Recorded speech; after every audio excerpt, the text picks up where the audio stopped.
Hi, I'm Tom from What Mountain Bike. And I'm John from What Mountain Bike. We've just come back from our... Sorry.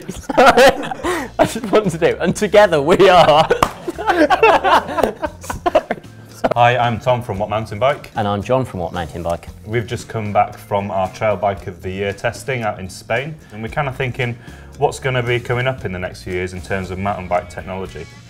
Yeah, so a big thing at the moment is obviously drivetrains. After the release of XX1, SRAM's 11-speed offering, which is a single ring specific drivetrain, we start to see a lot more frames built, so they'll only take a single ring drivetrain. Yeah. I mean, the Colonsol Meta, which won Trail Bike of the Year, that's single ring specific. There's no front mech mount on there at all. But again, by doing that, it actually frees up a number of different areas for a bike designer. You don't have to fit in a front mech, you can put in a wider pivot. That means you get a stiffer rear end, like lower stresses in that area, you can build it lighter. And that's something that's happening now. We expect to see that happening a lot more on other bikes.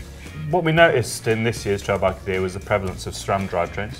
They've sort of dominated the mid to high end with their 11-speed, whether it's X1, X01 or XX1. Again, interesting developments from SRAM. On the road side, we've heard rumours, in fact is it more than rumours now? More than rumours now, yeah. So they're going to be doing a wireless electric shifting road group set. That would adapt pretty well to the mountain bike side of things. So is it possible we see an electric XX1? I think possibly in the next few years. I mean, the technology for Shimano has gone from road to mountain bike, and they've developed the rear mechs in Di2. SRAM will need to develop the rear mechs from, I believe it's the red group set, which is wireless or will be wireless, to an XX1. With a wireless group set, it makes building frames so much easier. You don't need to put any more holes in for cable routings. You just slap on your brake hose lines and you're done. Yeah. You don't need to consider about how the cables will flow from front to back. It gets rid of all sorts of high wear areas, so no more gear cables rubbing at your head tube. Yeah. Or again, if they're internally routed, then they'll be rubbing at your steerer and you wouldn't even notice. So again, that'll be quite an interesting thing if it happens. Yeah. I think there'll be a lot of people who obviously pick issue with the wireless group set. People say, oh, it'll be interfered with and all this sort of thing, but SRAM are a massive company, they're not stupid. I don't know what the encryption system will be, but you can bet your bottom dollar you're not going to be riding on the trail and someone else is going to be changing gears for you. Although that would be fun. That would be quite fun. If we're sort of seeing this development in electronic group sets from Shimano and potentially SRAM, it does sort of lead to the question of what other electronic integrations we'll see on bikes. Already we're seeing Fox with the ICT-DC. That's it. Already we're seeing Fox develop their electronic suspension. So in that system, it's actually designed to integrate very well with Di2 XTR. In that system, you can control a lockout sort of via a bar-mounted switch, and then you can pair that up to another fork lockout. And it all runs off the same battery as well. Yeah, exactly. So it all hooks in. It's one sort of complete system.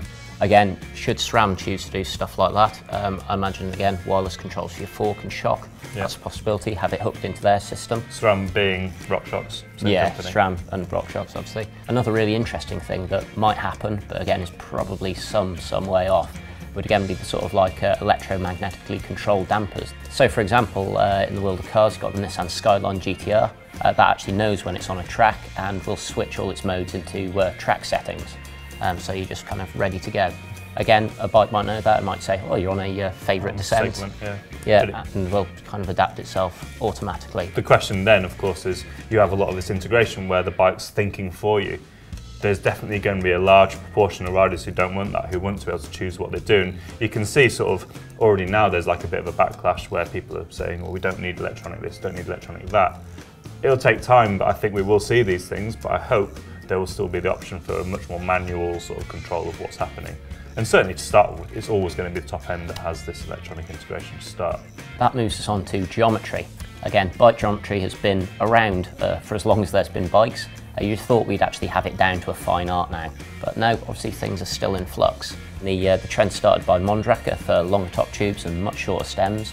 We kind of expect that's going to continue.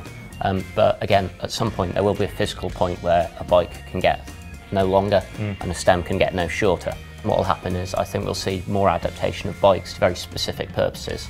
So again, enduro bikes will start to have a very more specific geometry, and then bikes that are sort of more about sort of cross-country racing, even more specific.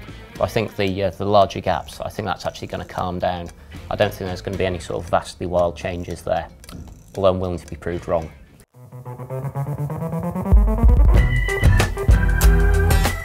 So while we think geometry is going to settle down into specific sort of areas of biking, again, what do you think is going to happen to suspension travel?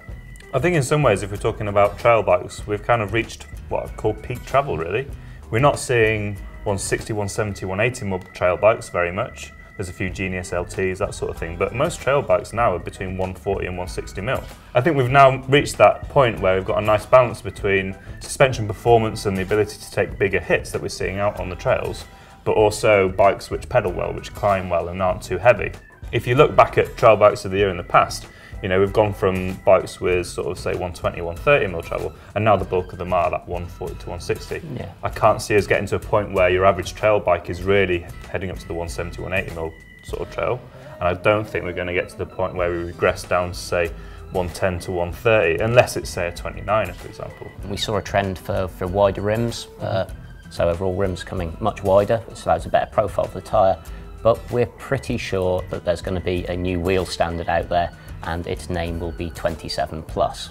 So Tom, what's the idea behind 27 plus? So the vague idea is that you have a wider rim, say around 40 mil to 50 mil wide, and then you have roughly a 3-inch tyre, which obviously has at that point a very big volume. It means you can run slightly lower pressures, it means you get loads of grip, but there's got to be some payoff there. There's got to be some extra weight, there's got to be some extra sort of impacts on the handling characteristics. So for me, it remains to be seen as to whether they're really as good as a lot of people sort of seem to be suggesting. I know that there's a 27 plus bike being launched later this year, where one of the MDs of the company was very against the idea of these 27 plus bikes, took one of the prototypes out and came back with glowing reports and was really very impressed with it. For me, I think let's see what it's like when we get to ride a few of them. So, changing wheel sizes brings us neatly on to standards. Well, as much as we can call them standards, because yet again, everything's changing. You may have thought your 142 by 12 mil rear wheel was perfectly fine. It's not anymore. There's a new standard out there, it's called 148 Boost, and originally designed for 29ers, slightly wider, better wheel or better spoke angle for 29ers. I think that's probably going to be applied to a lot more things. And it looks like there might be a new front hub standard coming soon as well, potentially 15 by 110. So we'll see where that leads us. Yeah, so we're not sure where this is going to go. We imagine this is going to be adopted by a few manufacturers. Whether it'll become an industry-wide system, we're not really sure at the moment. Another area that is going to be all change in the future is how you buy your bike. We've seen the rise of mail order with the likes of Chain Reaction Cycles and Wiggle delivering components. Then we've seen the rise of people selling you complete bikes, for example Canyon. We're now getting smaller brands that are following that model. So Common Sal has now moved to a direct sales model.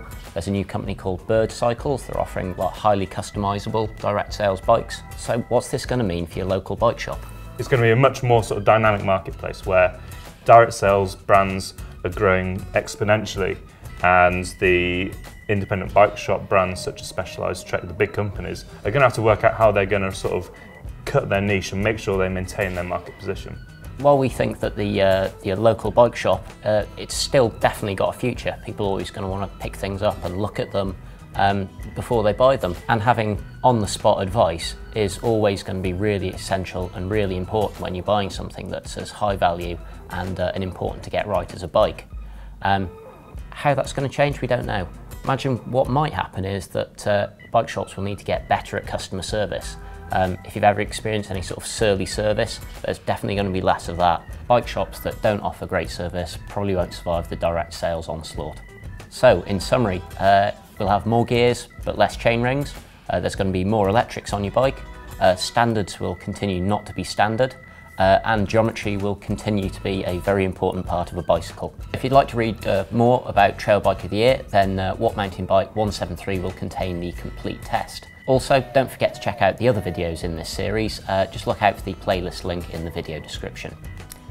Anyway, thank you for watching and goodbye.